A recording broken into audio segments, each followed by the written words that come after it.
August 3rd, 1939. A huge skeleton, believed that of prehistoric man, unearthed by machines building a new levee. Bones encased in mussel shells found south of Vincennes. People want to know, who was he? No one knows, but what is left of him was disturbed that week by machines working on the Wabash Levee 3 miles south of Vincennes. Now he's nothing but a broken up skeleton, badly decomposed. Once he was a stalwart, brawny man, large boned, wide forehead, and perfect teeth. Witnesses at the excavation that Thursday morning were divided in opinion. L.W. Whitlow, government inspector in charge of the day shift, and T.R. Richardson, in charge of War Department engineers, agreed that it must have been an Indian or some prehistoric forebear.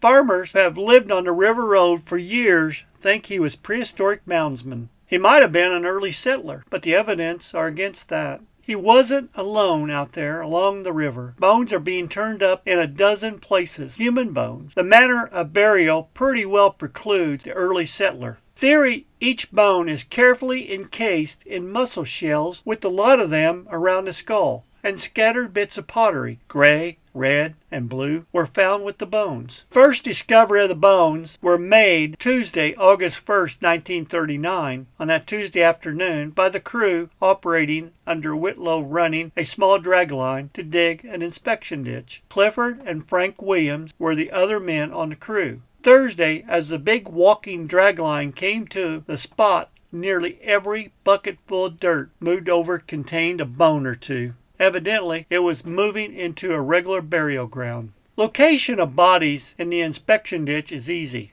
Rows of shells are noted at intervals reaching from 2 to 3 feet deep. Digging reveals the bones. The skeleton dug out by the Sun Commercial reporter was found in this fashion. The body was lying with the head to the east and the feet to the west. The legs were doubled back under the body in a cramped position. The arms were laid at the sides, extending at a slight angle. Bulky size of the fellow is indicated by the large bones. Dr. Ellsworth Beckus said it must have been a man, and a big one, judging from the size of the bones. The femur or upper leg bone measured 19.5 inches long. Dr. Beckus was unable to guess as to the race of the skeleton. The skeleton crumbled too much to tell if the cheek bones were high, like an Indian's, or whether it had Caucasian or white characteristics. Jimmy Martin, operating of a bulldog scraping machine on the job, agreed to pose for a picture with some of the bones. He took the bone, looked down. He was standing on another pile of bones just deposited by the dragline. They're all around.